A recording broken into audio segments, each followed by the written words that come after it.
our band company. Before we start, I'm going to ask Christine here, Chris who's been helping us to set up this event, say a few words.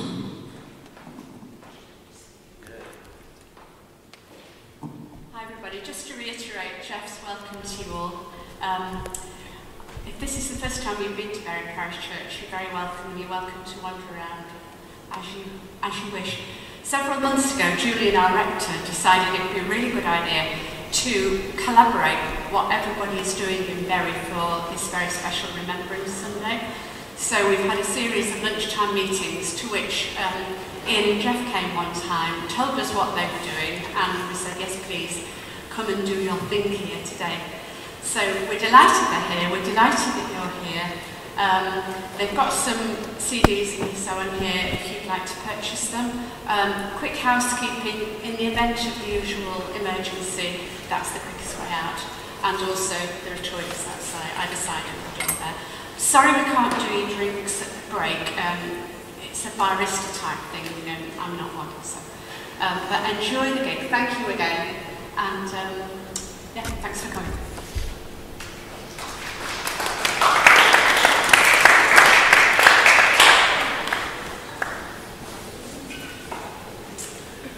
Hi, my name's Ian, this is Jeff. We have got together as the Crows of Albion. In 2014, I wrote some poems for the start of the 100-year celebrations of the First World War commemoration. And I took those into a studio and recorded some atmospheric backing tracks to give them the poems a bit more depth. We then formed a group called Band Company. So this is Crows of Albion that we've recorded it under, but it's Bard Company performing it today. There's the original CD and a commemorative version of the CD that we've done on a small tour that we're doing. And there's the book of poems with one section in with all the poems we used for the project. Everything there is £5. It tells the story of the First World War from the Declaration to the Armistice and beyond. So the way we're going to structure it, we're going to have two parts. The first part will be what we're doing. We've invited 5 poets, local poets, to read a poem by a well-known war poet. We'll have a short 5-minute break for nipping to the loo or stretching your legs. Then those poets will do another 5 pieces of war poetry, and then we will finish with some songs about the end of the war. This first track, there are 2 tracks running into one. The first track is quite poignant because I lost my best friend at the beginning of the year, and he had recorded something on this album, which was the speech that it was what Winston Churchill wrote down in his memoirs about how he reported the outbreak of war to the War Office. And that goes into a piece immediately after about the first British soldier that was killed, which was Private John Parr in August 1918, and he was shot, possibly by a sniper, but possibly by friendly fire. And he was a bicycle scout, which meant he hopped on his bike and he headed to the front to see what the enemy were doing. So we're going to start the piece with this. It's Declaration, and that goes into the bicycle scout. Yes, thank you. It's an honour to perform this piece of work in such beautiful surroundings on such a special day.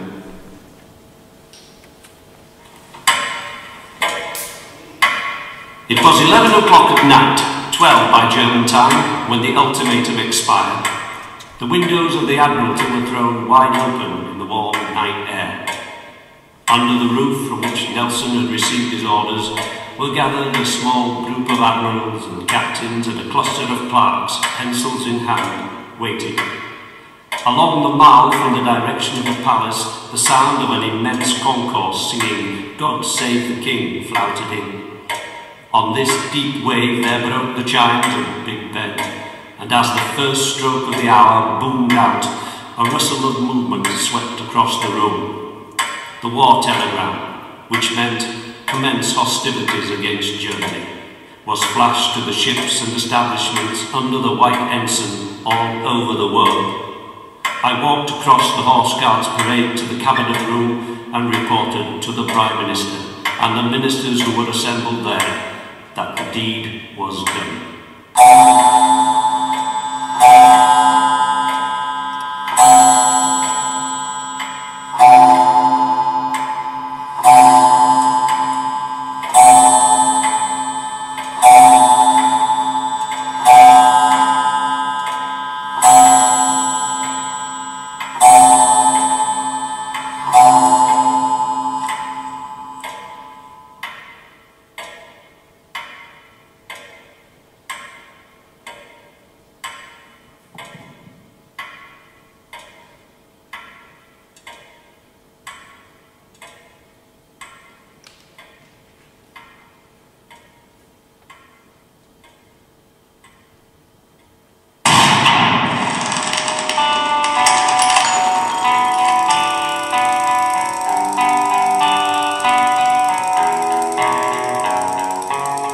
Bicycle wheel spins in blood-drenched Belgian hops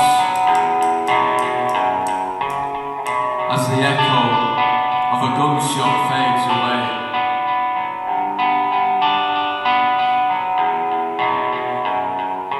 Behind the gorse hedgerow, Private John Parr drops.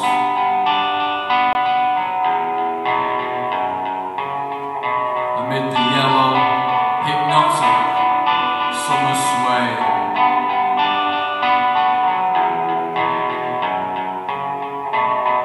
He is the first scythe cut of Britain's young crops. Many come to deathly harvest from this day.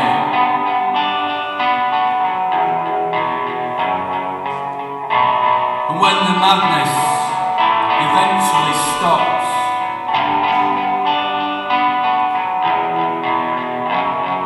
for him and those that follow, the world will pray.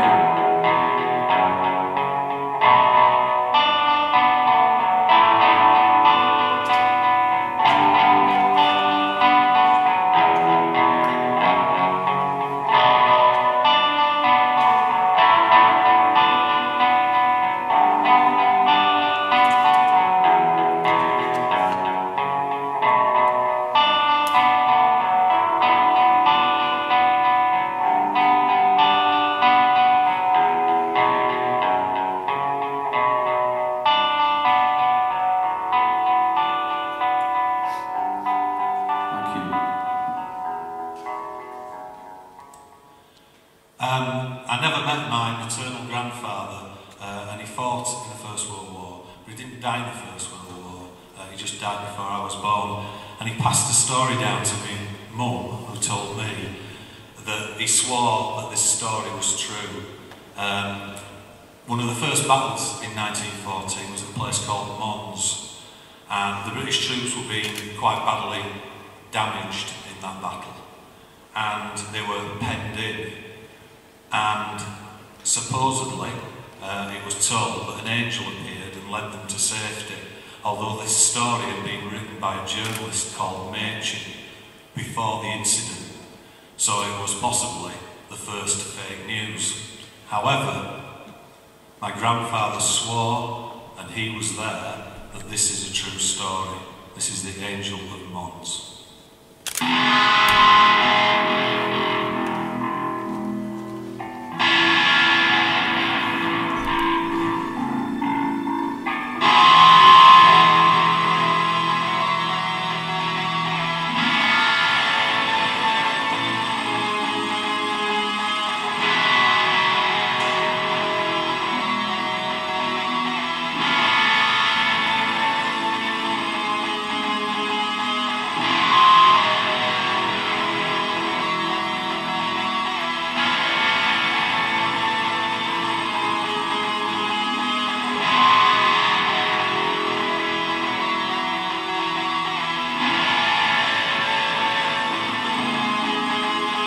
Perhaps it was the heartbeat of the guns,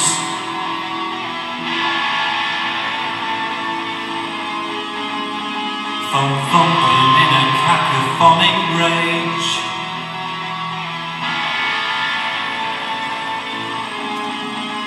or the secret sly scurry of the rats.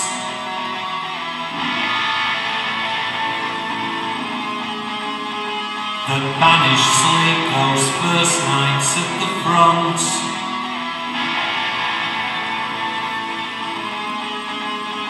For when I marched, the sky became a wall.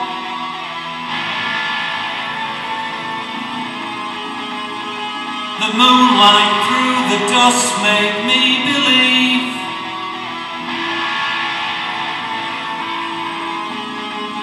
I saw some strange cathedral in the gloom.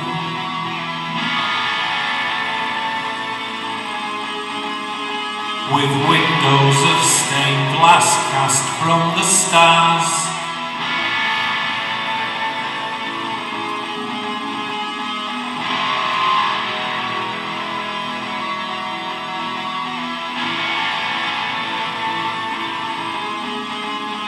We lay upon the slick and oozing roofs.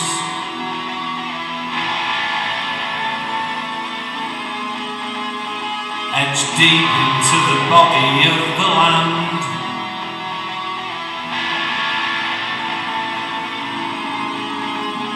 For so long that the earth began to draw.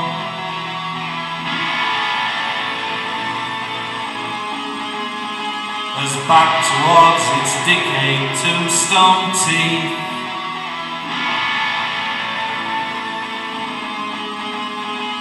Oh, for the arches fresh from Agincourt,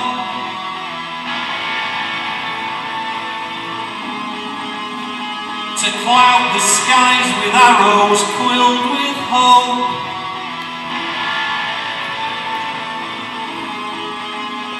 Alas, poor Machin's bowman stayed at home.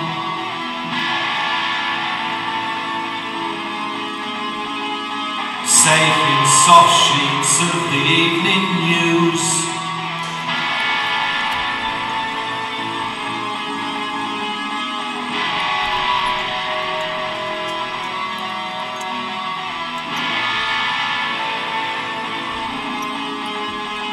I prayed and drowned beneath the tide of blood.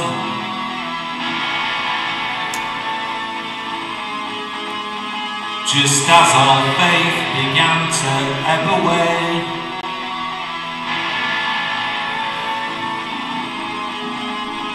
A cry rang out across the Flanders fields.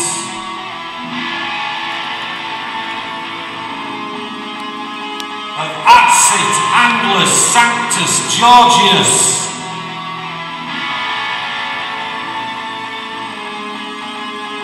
And to my tired eyes I thought I saw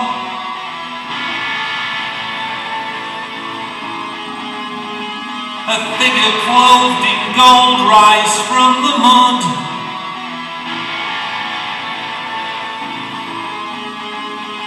With wings unfurled and flaming sword held high. This angel led us from the hell of Mons. Thank you. The northeast of England was bombarded early in 1914 by German battleships and destroyed a large part of the coast. And the attack in particular centred on Scarborough, where over 100 people, civilians, were killed.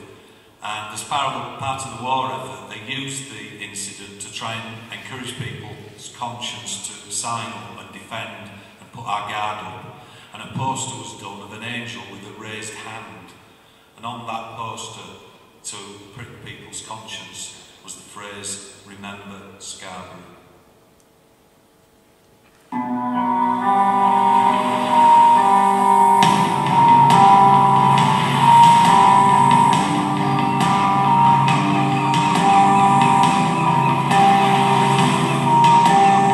Our town was visited by war. We hardly had the time to ring the bells. The birds were playing on our golden shore, and savouring the fish and seaweed smells, building castles of sand, collecting shells, though these were not of mollusk but of steel. And all at once 1,000 blazing hells fell from the sky with its chiming peal. Remember Scarborough, Remember Scarborough. our wounds will never heal.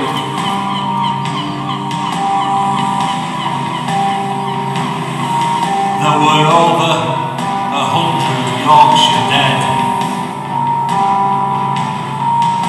A battery that flattened promenade, destroyed cliffs as far as Flamber ahead, brought death to each and every backyard. There would be no pretty picture postcards. It took all of these honest folk to die before England finally raised its guard. The posters henceforth raised the battle cry. Remember Scarborough. Remember Scarborough. The Hunter Nine. Remember Scarborough. Remember Scarborough. The Hunter Nine. Remember Scarborough. Remember Scarborough. The Hunter Nine.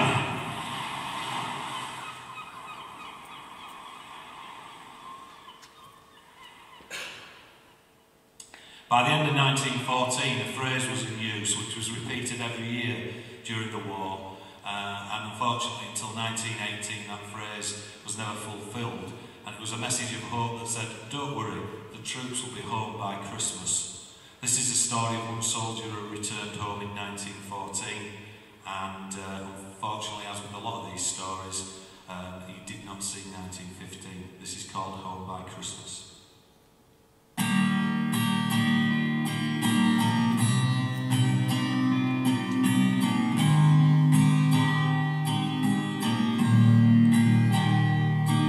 I fear I let my feelings rule my head, that you would have no trouble getting leave. You would be home by Christmas, as they said.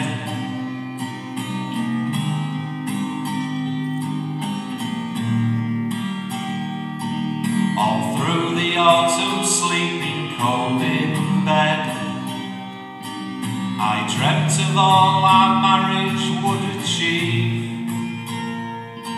I fear I let my feelings rule my head.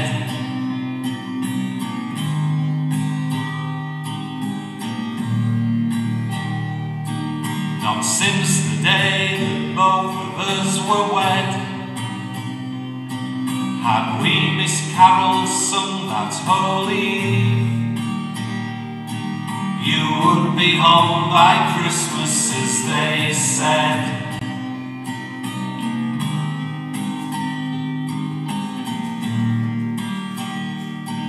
Yet as the letters came all proudly read, your tales of valour soon made me believe. I fear I let my feelings rule my head.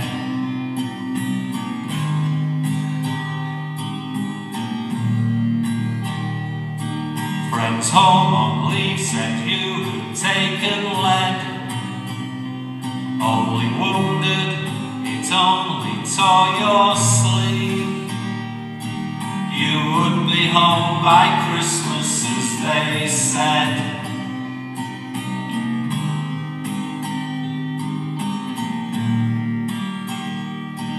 The truth was that my husband, he was dead. His body boxed and sent back, I could grieve. I fear I let my feelings through my head. You would be home by Christmas, as they said.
By the time 1915 came around, the recruitment drive was in full flow, and the country was trying to enlist people into what were called the Pals Armies. And the Pals Armies basically were an encouragement for people to join up from communities and from workplaces and from streets, because the feeling was that if they joined up together, they would fight together and they would fight for each other.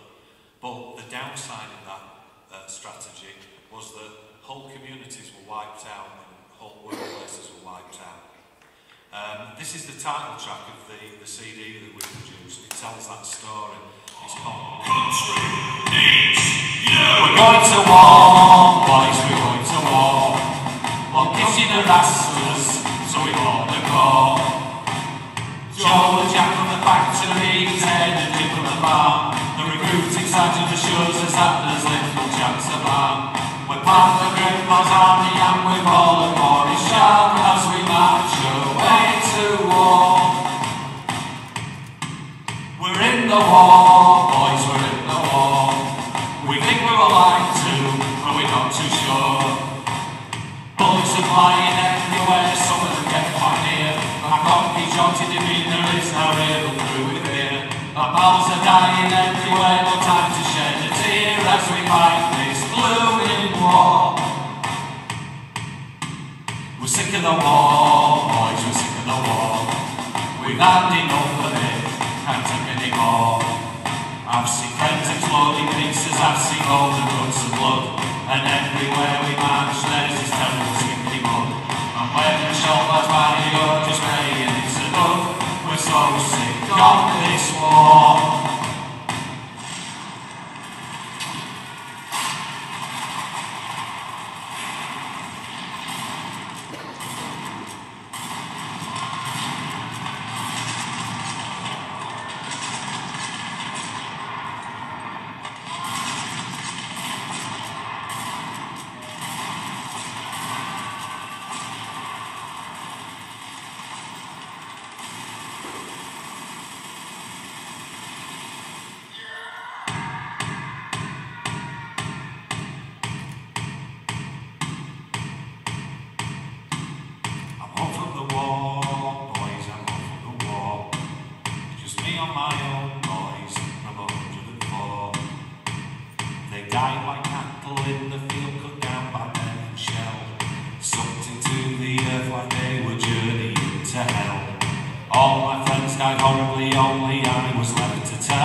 I've talked to friends who've been with me before.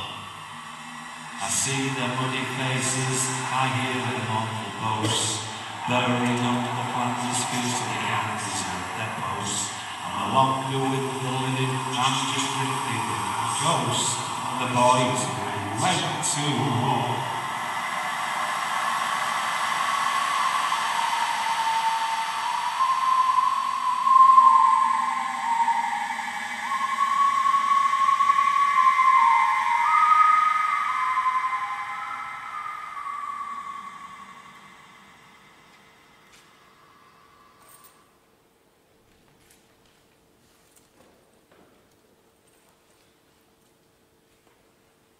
Around the end of May 1916, there was a war fought out near Denmark in the North Sea, and it was one of the fiercest naval battles involving major battleships between the Allies and Germany, and it took place near the Battle of Jutland. It was the Battle of Jutland, and although the Allies lost more men and more ships, and nobody really won the battle, it achieved its aim in stopping Germany getting control of the Atlantic and invading Britain in what was the Battle of Jutland. It took decades to realise its significance. In 2 short days, so many men met their fate in the Battle of Jutland. Many still lie in the murky waters where their ship went down. Ear-splitting shelling, death by shot or drowning. Over 20 ships lost, so many lives was the cost. Germans perished 100 score, but the Allies more than thrice more. Over 200 ships had clashed when the North Sea hostilities ceased. Both sides claimed victory, but the lack of heroes welcome home told a different story. The city of Portsmouth monuments marks the great losses suffered. Now, 1 century ago, courageous survivors have all passed on. No one remembers the smoke on the water, the fear as explosions rock the ocean. Only memories remain of brave sailors and the ship that set sail for the stars away from a battle that no one really won. In 1916 there was one of the most bloodthirsty battles of the entire war, which was at the Somme, and despite the fact that I've tried to write about the Somme, I could write nothing that expresses what it was there, what it was like being there, as a cover version that we're going to do by a British heavy metal band called Motorhead.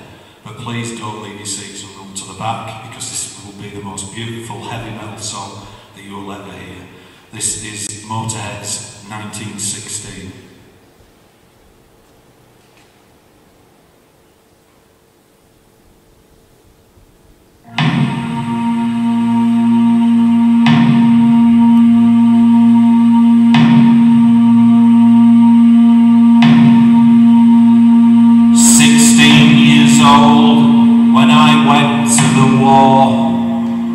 Fight for a land fit for heroes.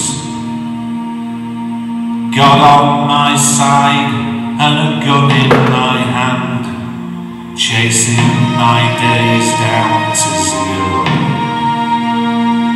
And I marched and I fought and I bled and I died, and I never did get any older. But I knew at the time that a year in the line was a long enough life for a soldier.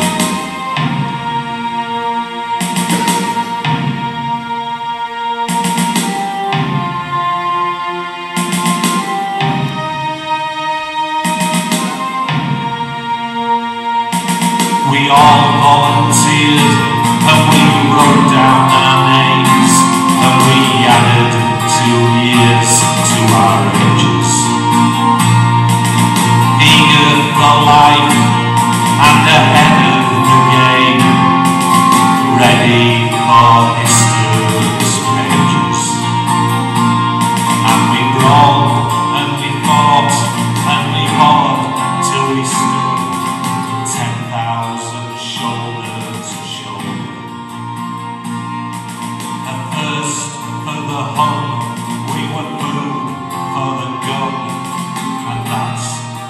are when you're soldiers.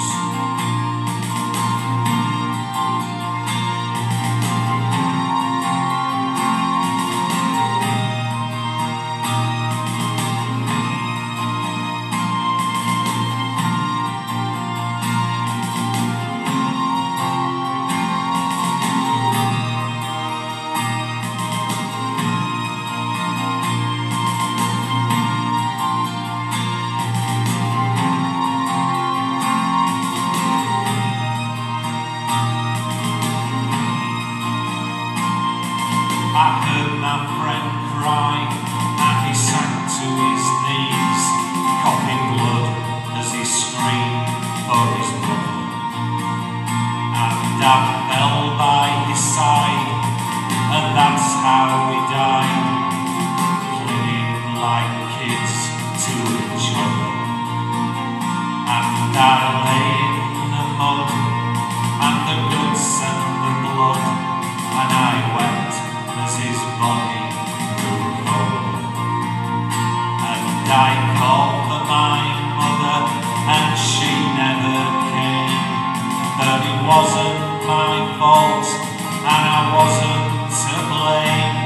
The day not half over, and 10,000 slain. And now there's nobody remembers our names, and that's how it is for a soldier.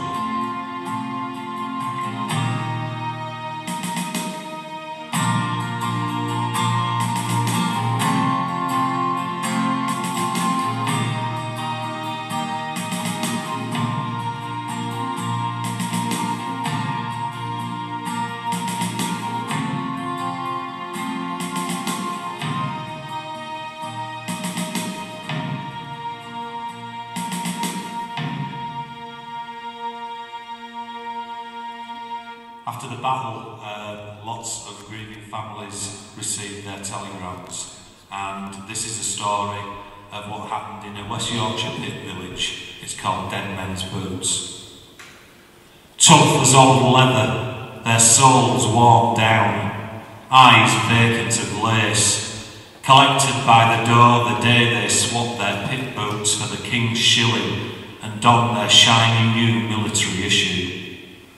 There they stayed, gathering dust and old potatoes in their safe grasp, neatly lined, waiting for the return of father and two sons to the safety of their hearth. Day after day after day, sometimes kicked askew but always realigned like a row of invisible soldiers standing to attention, silent and obedient, unquestioning and stoic, until the morning that a knock came to the peeling door and a telegram fluttered from the fingers of wife and mother, coming to rest across these dead men's boots.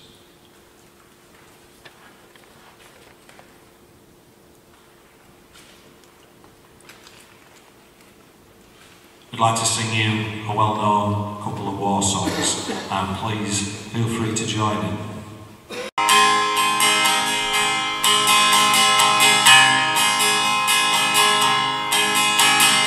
Pack up your trouble in your old kit bag and smile, smile, smile, while you go Lucifer to light your fag. Smile, boys, that's the style. What's the use of worrying? It never was worthwhile. So pack up your troubles in your old kit bag and smile, smile, smile.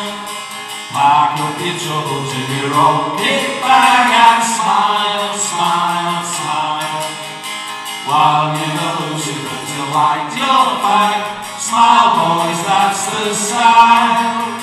What's the use of worrying? It never was worthwhile. So pack up your troubles in your own kit bag and smile, smile, smile. It's a long way to Tipperary, it's a long way to go. It's a long way to Tipperary, to the sweetest girl I know. Goodbye, Piccadilly.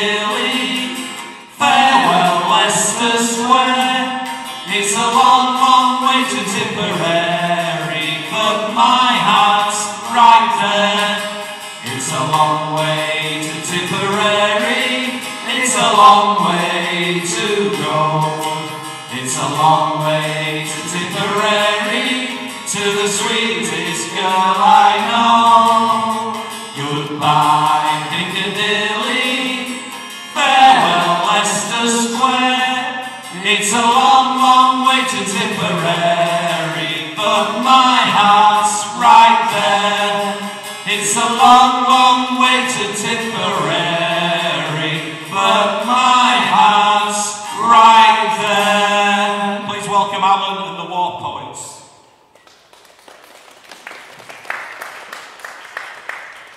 Okay, it's an interlude where we've got 5 guest poets now going to sing chosen poems from the First World War. I'm going to kick it off with Flanders Field by John McRae. In Flanders Field, the poppies blow between the crosses, row on row, that mark our place. And in the sky, larks still bravely singing fly, scarcely heard amidst the guns below. We are the dead. Short days ago, we lived, felt dawn, saw sunsets glow, and now we lie in Flanders Field. Take up your quarrels with the foe. To you with failing hands we throw the torch, be it yours to hold it high. If you break faith with us who die, we shall not sleep, though poppies grow in Flanders Field. Thank you. Okay, I'd like to welcome our first guest poet, and it's Tracy Walker, and she's going to be reading The War Bride by Nina Murdoch.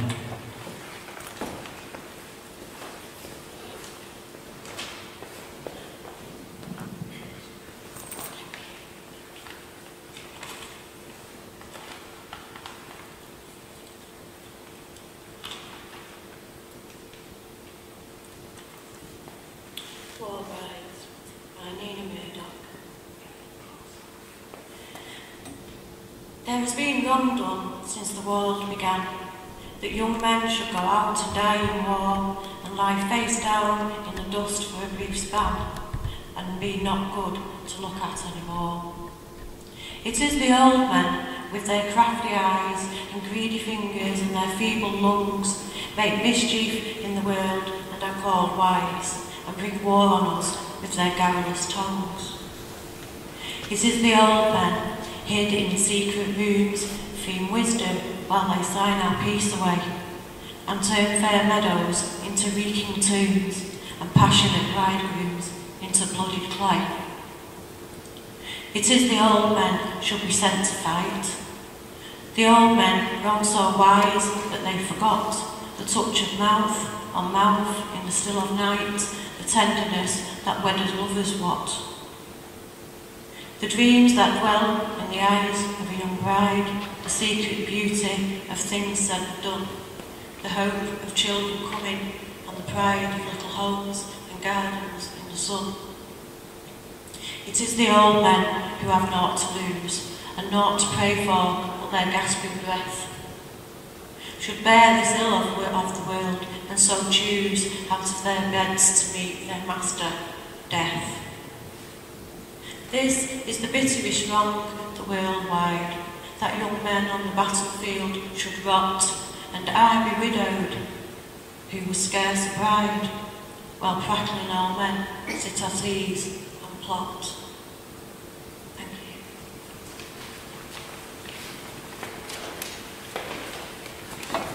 Okay, I'd like to welcome to the microphone now Chris Morley, and he's going to be reading To the Warmongers by Siegfried Sassoon. This is by Siegfried Sassoon. He doesn't need an introduction, really. This is called To the Warmongers. I'm back again from hell, with loathsome thoughts to sell, secrets of death to tell, and horrors from the abyss. Young faces bleared with blood sunk down into the mud. You shall hear things like this. till the tormented slain crawl round and once again, with limbs that twist awry, moan out their brutish pain as the fighters pass them by. For you our battles shine with triumph, half divine, and the glory of the dead kindles in each proud eye. But a curse is on my head that shall not be unsaid, and the wounds in my heart are red, for I have watched them die. Thank you. Okay, next up we have Glory Walker, and she's going to be reading The Song of the Mud by Mary Borden.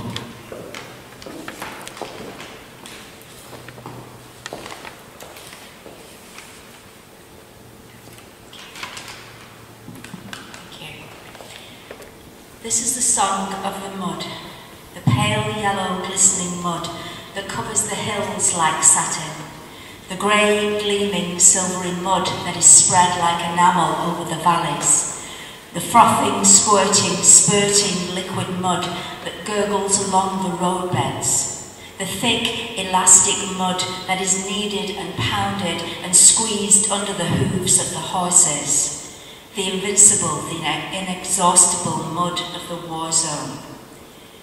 This is the song of the mud, the uniform of the poilu. His coat is of mud, his great, dragging, flapping coat that is too big for him and too heavy. His coat that once was blue and now is grey and stiff with the mud that cakes to it. This is the mud that clothes him. His trousers and boots are of mud, and his skin is of mud, and there is mud in his beard.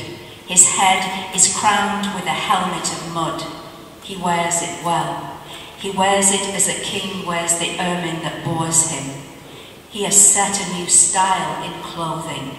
He has introduced the chic of the mud.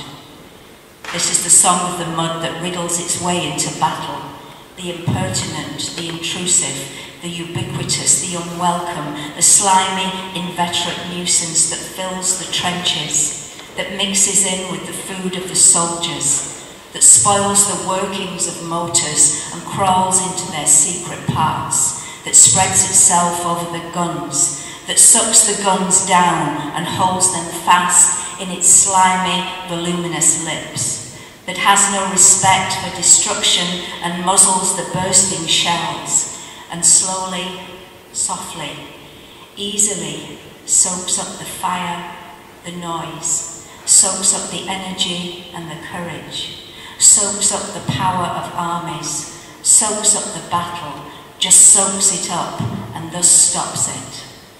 This is the hymn of the mud, the obscene, the filthy, the putrid, the vast liquid grave of our armies. It has drowned our men. Its monstrous, distended belly reeks with the undigested dead. Our men have gone into it, sinking slowly and struggling and slowly disappearing. Our fine men, our brave, strong, young men, our glowing, red, shouting, brawny men, slowly, inch by inch, they have gone down into its darkness, its thickness, its silence. Slowly, irresistibly, it drew them down, sucked them down, and they were drowned in thick, bitter, heaving mud. Now it hides them, oh, so many of them. Under its smooth, glistening surface, it is hiding them blandly. There is not a trace of them. There is no mark where they went down. The mute, enormous mouth of the mud has clothed over them. This is the song of the mud, the beautiful, glistening, golden mud that covers the hills like satin, the mysterious, gleaming, silvery mud that is spread like enamel over the valleys. Mud, the disguise of the war zone. Mud, the mantle of battles. Mud, the smooth, fluid grave of our soldiers. This is the song of the mud. Okay, to close this first half, We have Paul Jenkins, who's going to be reading Break of Day in the Trenches by Isaac Rosenberg.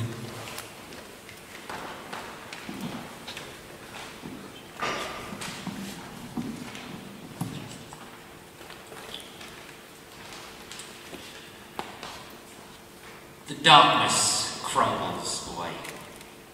It is the same old druid time as ever, only a live thing leaps my hand. A queer, sardonic rat. As I pull the parapet poppy to stick behind my ear, droll rat. They would shoot you if they knew your cosmopolitan sympathies. Now you have touched this English hand, and you will do the same to a German. Soon, no doubt, it will be your pleasure to cross the sleeping green between. It seems you inwardly grin as you pass strong eyes, fine limbs, haughty athletes, less chance than you for life. Bonds to the whims of murder, sprawled in the bowels of the earth, the torn fields of France. What do you see in our eyes? At the shrieking iron and flame hurled through still in the heavens? What quaver? What heart aghast? Poppies whose roots are in men's veins, drop and are ever dropping. But mine in my ear is safe, just a little white with the dust. Thank you, Paul. Okay, we can have a 5-minute comfort break. Yeah, just a couple of minutes. Please don't leave. We've locked the doors anyway, so you can't get out. We've got more songs in the second half, so we just need a couple of minutes if you want to stretch your legs out into the loop, and then we'll be restarting. Warm welcome to everyone who's just joined us. Thank you very much. Let's do a couple of minutes and then we'll be back with part 2, which is a few more songs and a little bit short. Thank you very much.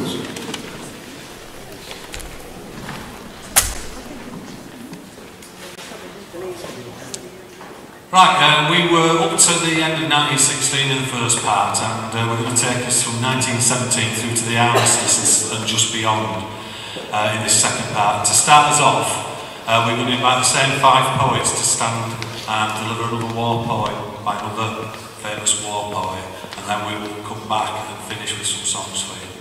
Well, thanks for sticking with us. Over to Alan for the second half of the war poets. Okay. Let's welcome back to the microphone Chris, who is going to do I Have a Rendezvous with Death by Alan Seeger.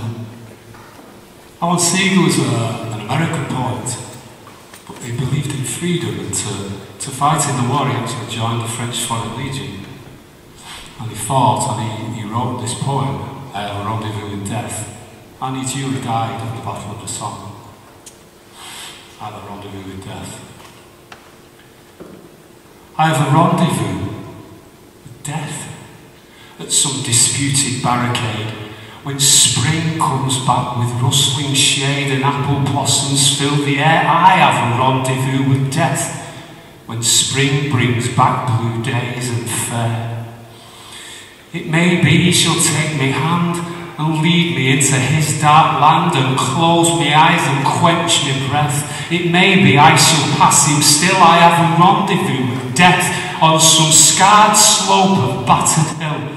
When spring comes round again this year and the first meadow flowers appear, God knows 'twere better to be deep pillowed in silk and scented down where love throbs out in blissful sleep, pulse nigh to pulse and breath to breath, where hushed awakenings are dear. But I have a rendezvous with death at midnight in some flaming town when spring trips north again this year. And I to my pledged word am true, I shall not fail that rendezvous. Thank you. Thank you, Chris. Okay, welcome back to the microphone Tracy, who's going to do War Girls by Jessie Pope.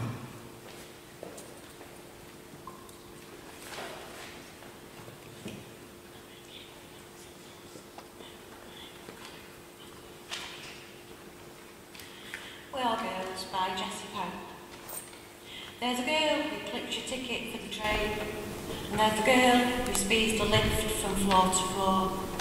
There's a girl who does a milkbound in the train, and a girl who calls for orders at your door.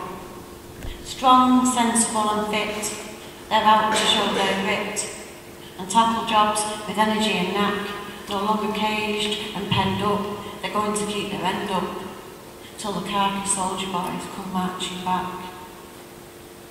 There's a motor girl who drives a heavy van, there's a butcher girl who brings your joints of meat. There's a girl who cries, "All fares please," like a man, and the girl who whistles taxis up the street. Beneath each uniform beats the heart that's soft and warm.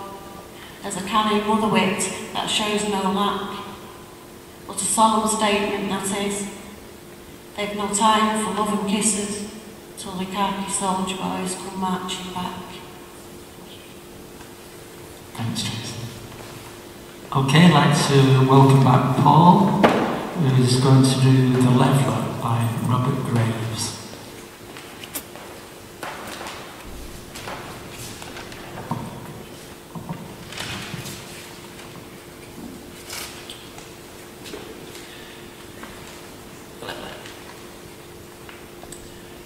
Near Martinbush, that night of hell, two men struck by the same shell, together tumbling in one heap, senseless and limp, like slaughtered sheep.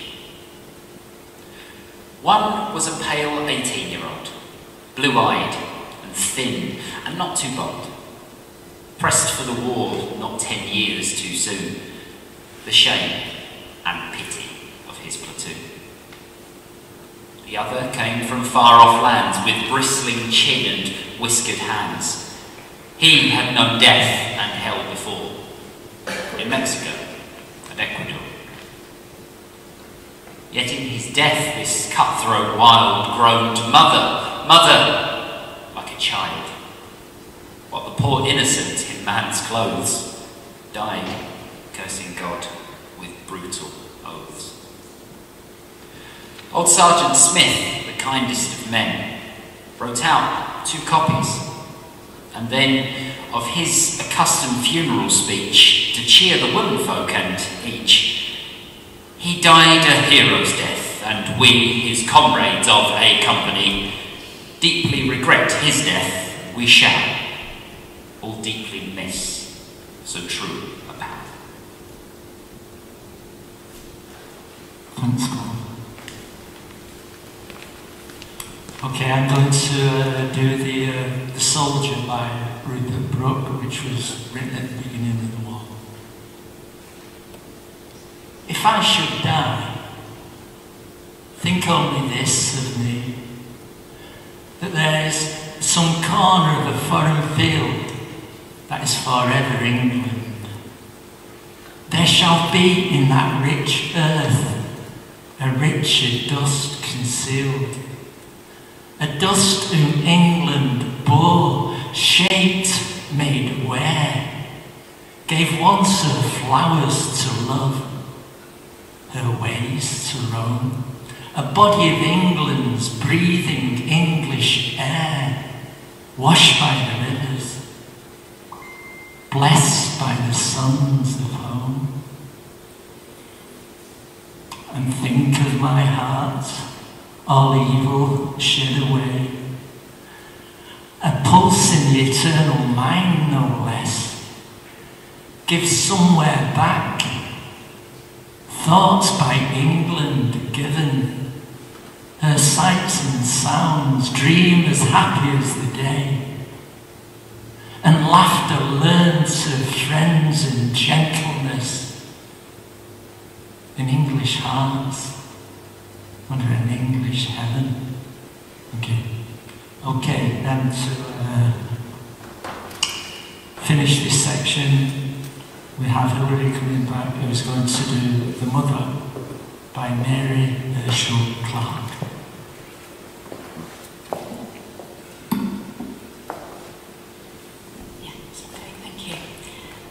This was actually written by May Herschel Clark as a response to the previous poem, The Soldier.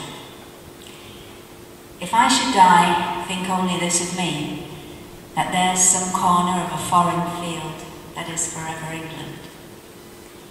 If you should die, think only this of me, in that still quietness where is space for thought, where parting, loss and bloodshed shall not be, and men may rest themselves and dream of naught. That in some place a mystic mile away, one whom you loved has drained the bitter cup till there is naught to drink, has faced the day once more and now has raised the standard up. And think, my son, with eyes grown clear and dry, she lives as though forever in your sight, loving the things you loved with heart aglow, for country, honour, truth, traditions high, proud that you paid their price. And if some night her heart should break, well, lad, you will not know. Thanks, everyone. That concludes the guests and the war poets. Thank you very much. Please give a round of applause to our guests.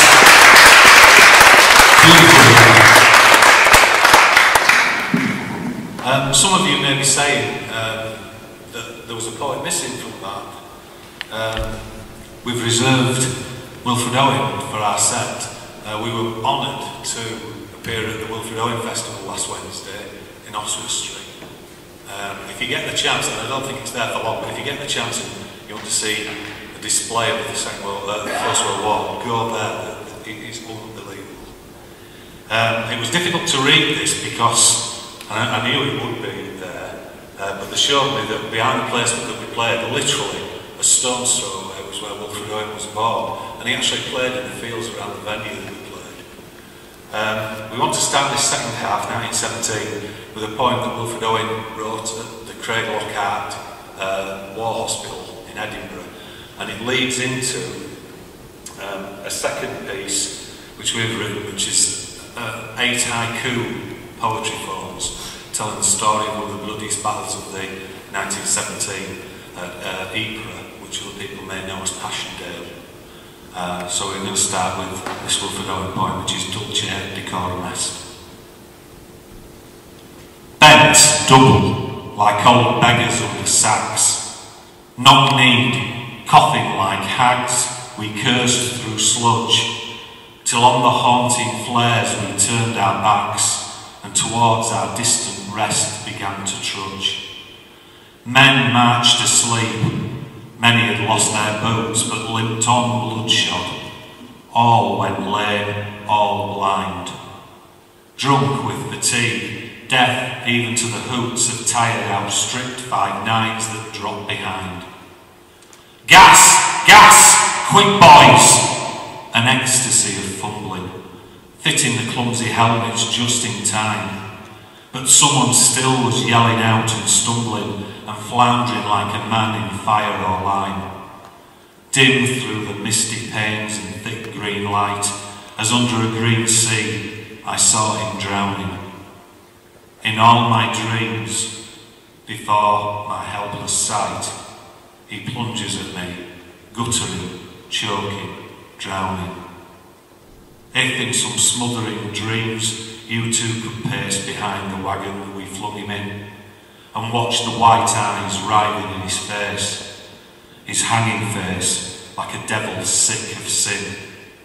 If you could hear at every jolt the blood come gargling from the froth-corrupted lungs, obscene as cancer, bitter as the cud of vile incurable sores on innocent tongues, my friend, you would not tell with such high zest to children ardent for some desperate glory, the old lie, dulce et decorum est pro patria mori.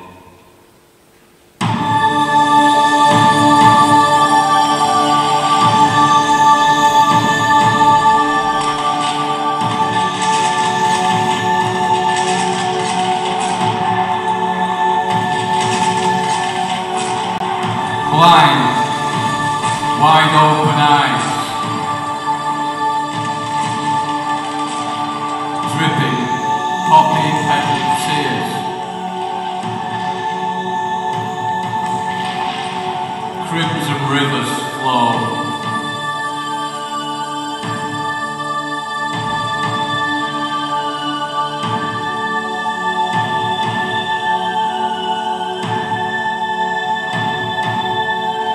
Fields transformed to mud. Deep cut trenches scar the earth. Wounds that will not heal.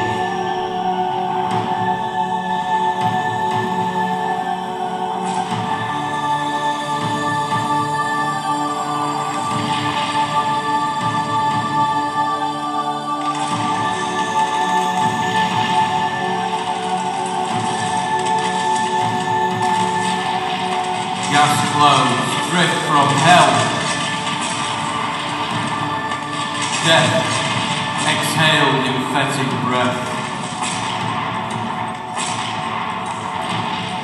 Lost boys fall like flies.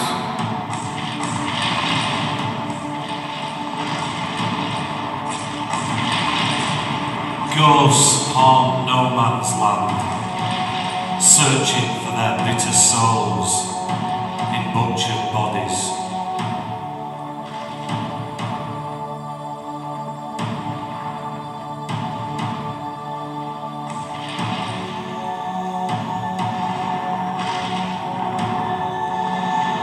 Finding empty shells, cold bullet-riddled corpses, nameless and broken.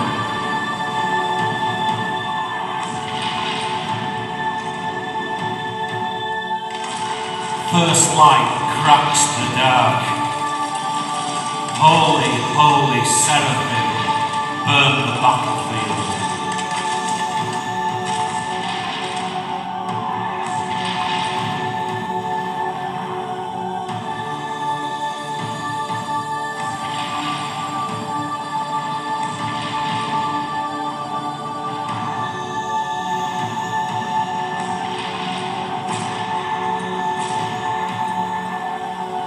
No place for God here, just the stench of charnel house and false politics.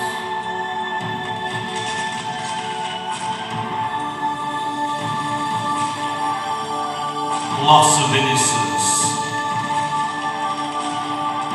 on Golgotha's barbaric ridge.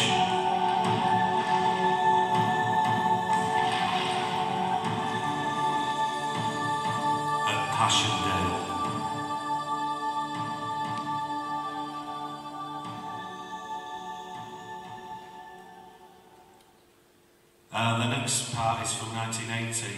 There was an armaments factory in a place called Chilwell in Nottinghamshire, which was, the people who worked there were mostly women because the men were still fighting on the front. And they were called canary girls because the chemicals that they used in making the bombs turned their skin yellow and their hair green. This is to commemorate the canary girls.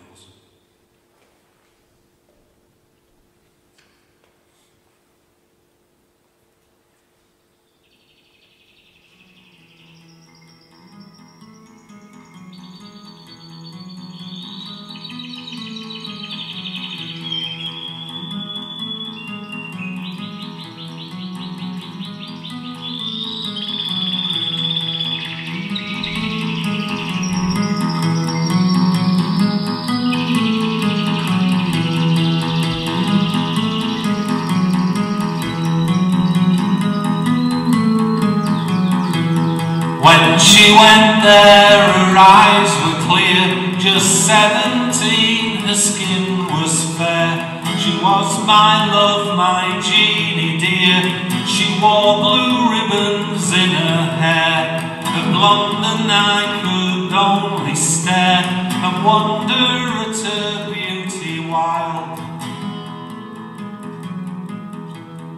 the sweet songbird, my only child.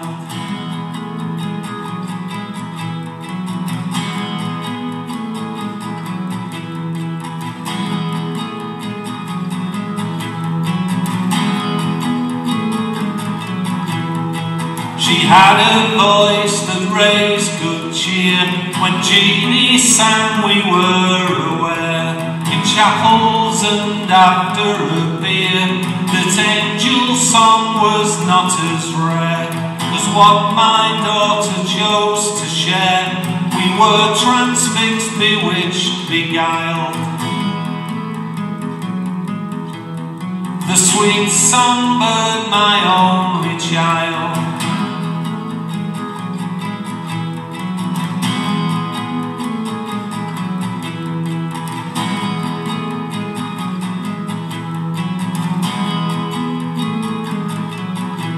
She handled bombs for just a year, harsh chemicals which took great care, and all was there a nagging fear that woke her often with a scare of letting slip the dread nightmare, a spark that left the shell defiled. The sweet songbird, my only child.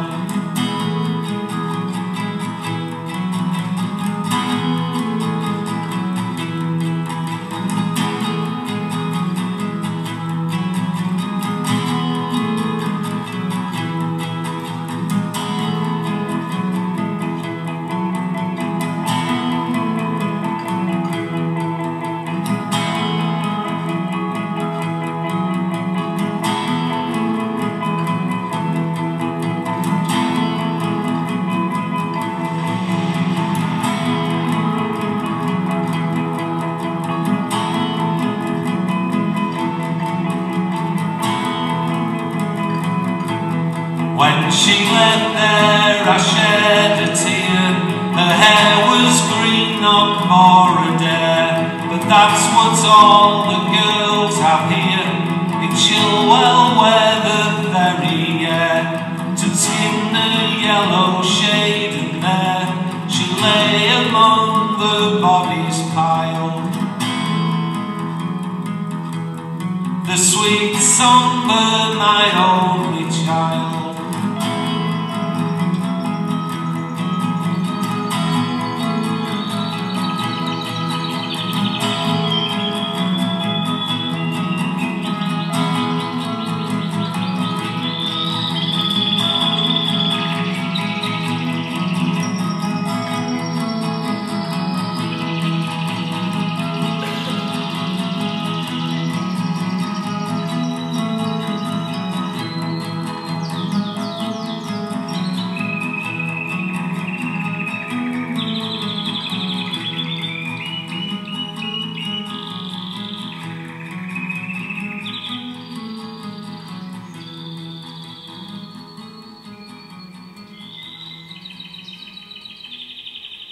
On the 4th of November 1918, Wilfred Owen lost his life on a canal bank in France. He was shot by a sniper 1 week before the Armistice. On the day of the Armistice, as the bells at Shrewsbury Cathedral were ringing out, his mother received a telegram to tell her that her son had died. This is our tribute to Wilfred Owen, and uses one of his poems that was allowed to be used by the Wilfred Owen Society. This is Death of the Poet.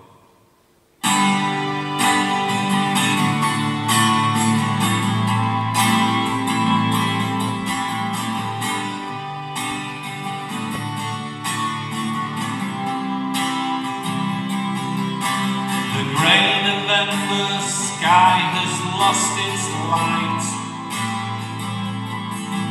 Just one more boy has fallen to his death. Another lad who won't survive the fight,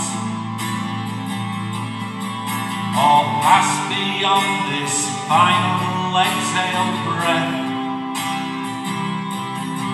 Though many soldiers leave this war unheard, Their stories lost forever, never told. This one will paint us pictures with his words that will not lose their power or grow old.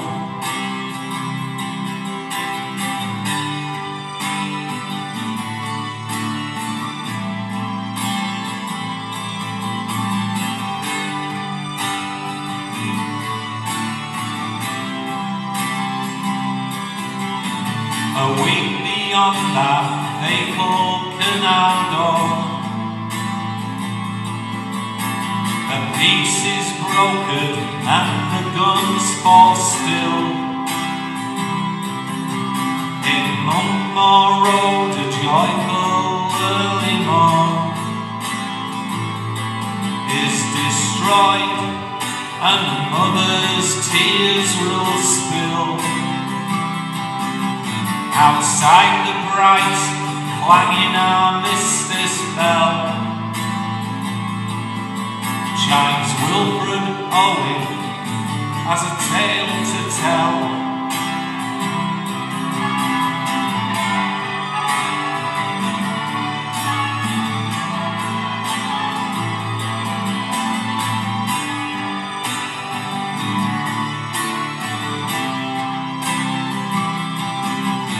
What passing bells are these who died as cattle? Only the monstrous anger of the guns,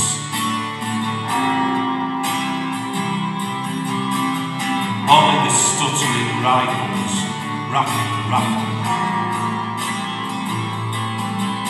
can patter out their hasty orisons. No mockeries now for them, no prayers nor bells, nor any voice of mourning save the choirs. The shrill, demented choirs of wailing shells,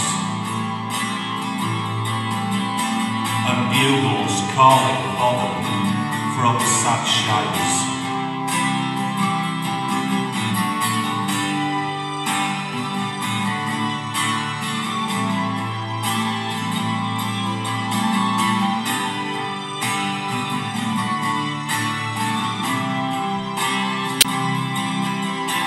What candles may be held to speak the law,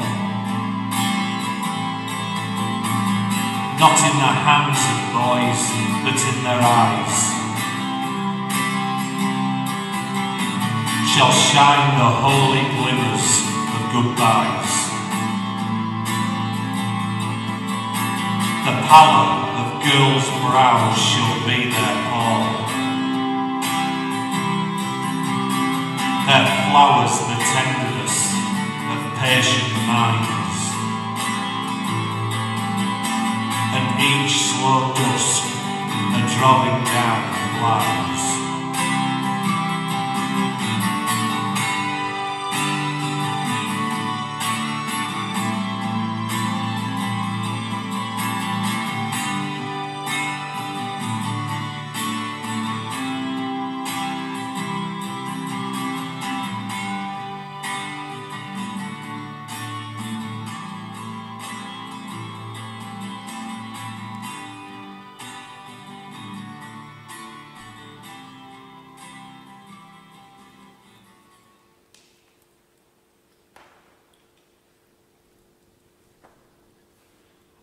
Jeff is going to recite a poem now which you'll all know, and it ends with a short period of silence, and then we're going to sing a song that was written after the war by possibly today's greatest living poet.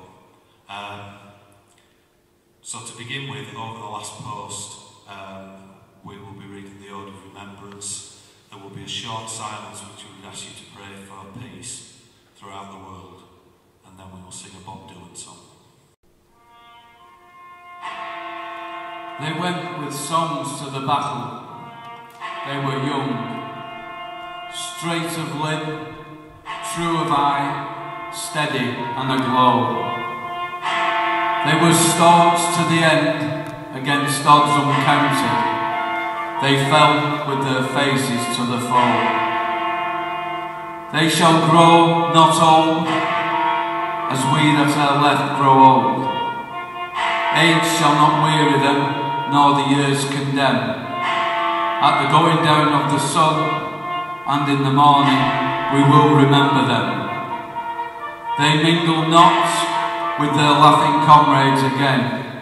They sit no more at family, familiar tables of home. They have no lot in our labour of the daytime. They sleep beyond England's foam. We will remember them.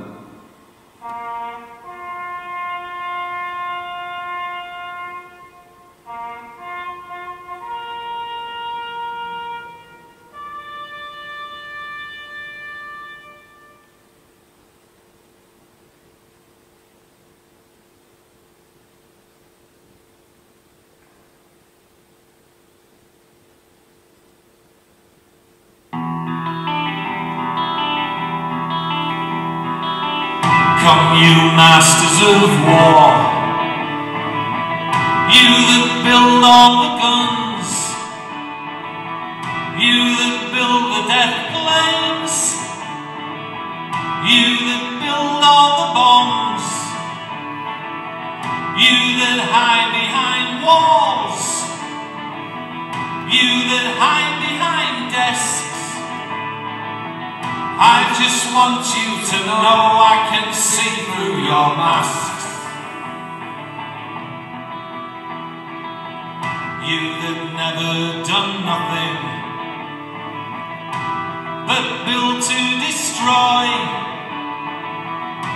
You play with my world like it's your little toy. You put a gun in my hand and you hide from my eyes, and you turn and run farther when the fast bullets fly. Like Judas of old, you lie and deceive. A world war can be won. You want me to believe that I see through your eyes, and I see through your brain, like I see through the water that runs down my drain. You fasten all the triggers for the others to fire,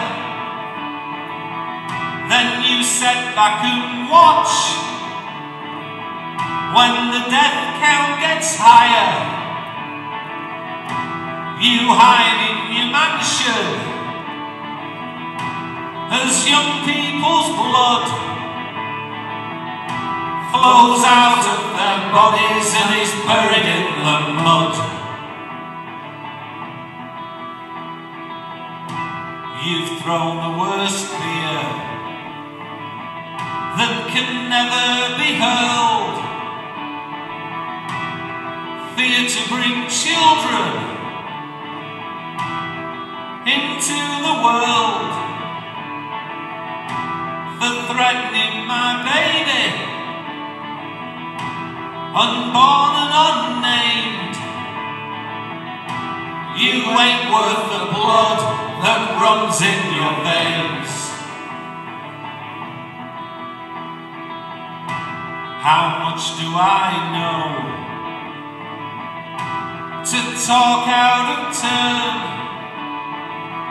You might say that I'm young, you might say I'm unlearned, but there's one thing I know. Though I'm younger than you, even Jesus would never forgive what you do. Let me ask you one question. Is your money that good? Will it buy you forgiveness? Do you think that it could? I think you will find when your death takes its toll, all the money you made will never buy back your soul.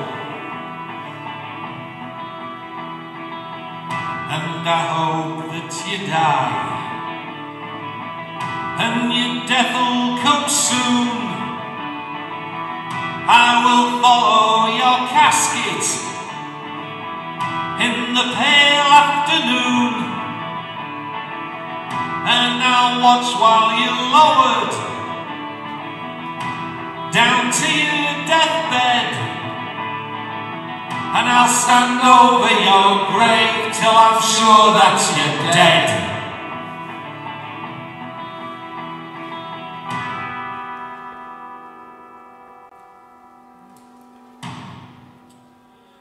My dad was a sergeant major in the Second World War, and he fought in Burma and Africa and the Middle East. And when he came home, he wouldn't talk about it. And he never really talked about it. And he brought home with him a souvenir. He brought a bayonet home, and he hid it under the stairs in a drawer. And being young lads of 4 or 5 years old, we found it and came out with his bayonet. And despite the fact he'd survived the war, my mother nearly killed him. She said, "Get that bayonet out of this house." So rather than get rid of it, he took it down the garden, he put it in the shed at the chest of drawers at the end of the shed, at the end of the garden. And much later in life, we found it again. In fact, after we'd left home, and sat with him and got it out and asked him to tell us about the war. And this is the true story of what happened, and it tells the story of a lot of First and Second World War soldiers who may have been heroes and may have done their bit, wanted to forget about it as soon as they got home. This is called The Bayonet in the Shed.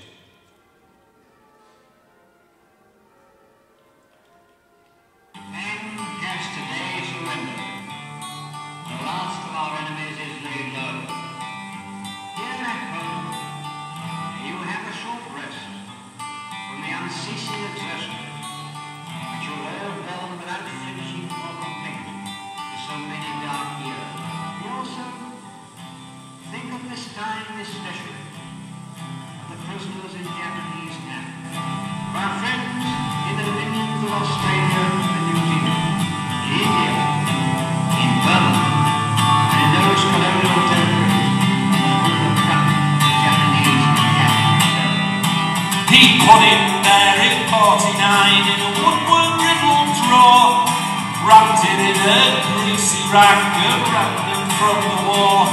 On top of it he laid his medals, nothing more was said, until the day my father took the bayonet from the shed.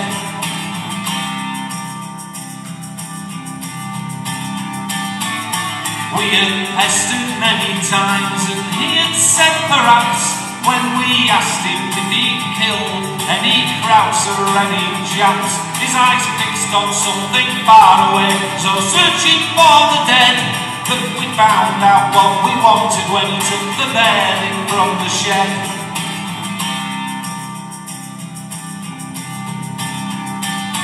He was a sergeant major in the hell that was Burma, where the Japanese snipers would target you on a murmur. He was proud of the campaign and the boys that he had led, but he never ever talked about the bayonets in the shed.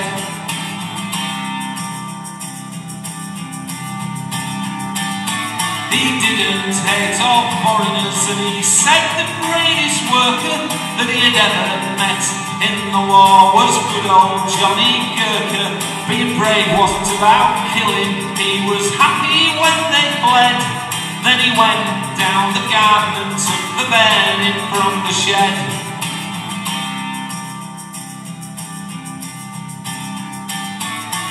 Peace has once again come to the world. Let us thank God for this great deliverance and his mercies. Long live the King.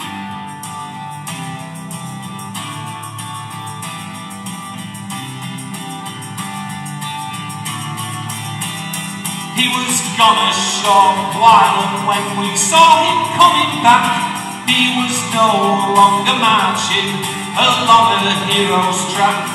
We witnessed the aged warrior return with heavy tread, shoulders slumped in surrender with the burning from the shed.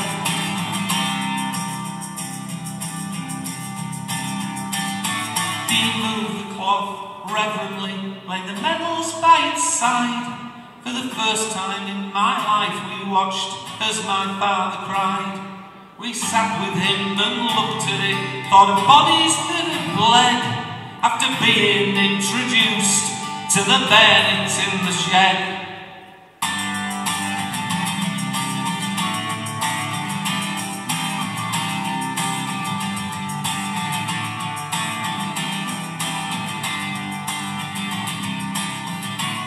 Cheers, Dad.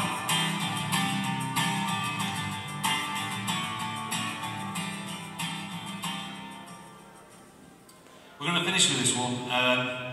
As I mentioned before, you know, if you want to hear this again, there's some CDs here, there's some books with the poems in, they're a £5. They're a special edition with the tour dates on, including this one.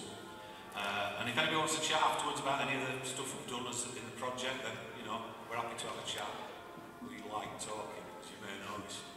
We're going to finish with a song that was written by Alan Seeger, who was mentioned earlier, the poet. I think it was his son or his grandson anyway, an American called Pete Seeger. He was a socialist poet in America, and he was badly treated by the McCarthy administration because he was a socialist, and as a lot of people will probably tell you, socialists are all communists. We are socialists, but we are not communists. We think Pete Seeger is one of the greatest singer-songwriters of all time. He wrote this about war in general. We'd like to finish with this. It's a message of hope. This is Where Have All the Flowers Gone? Please sing along.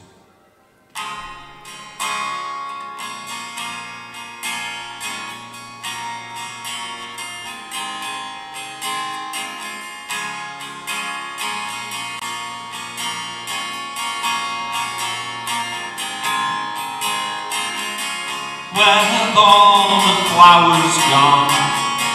Long time passing. Where have all the flowers gone? Long time ago. Where have all the flowers gone?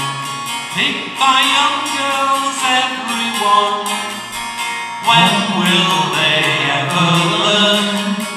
When will they ever learn?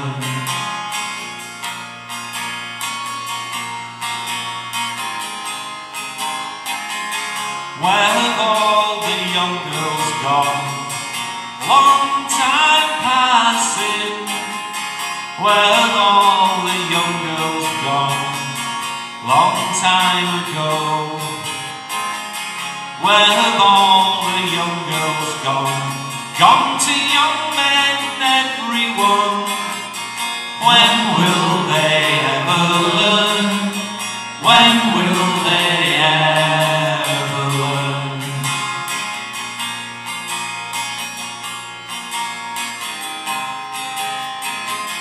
Where have all the young men gone? Long time passing. Where have all the young men gone? Long time ago. Where have all the young men gone? Gone to soldiers, everyone. When will they ever learn? When will they ever learn?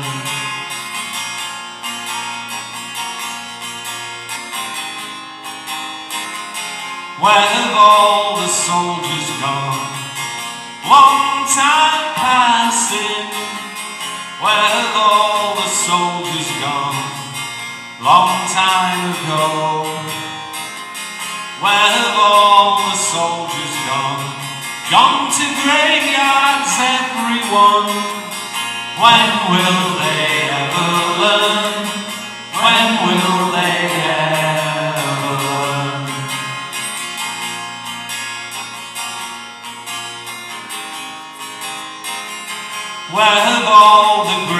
graveyard's gone. Long time passing, where have all the graveyards gone? Long time ago,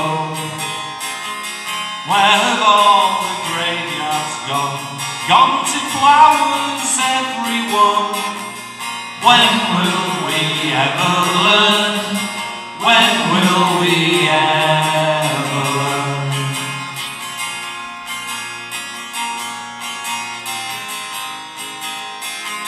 Where have all the flowers gone?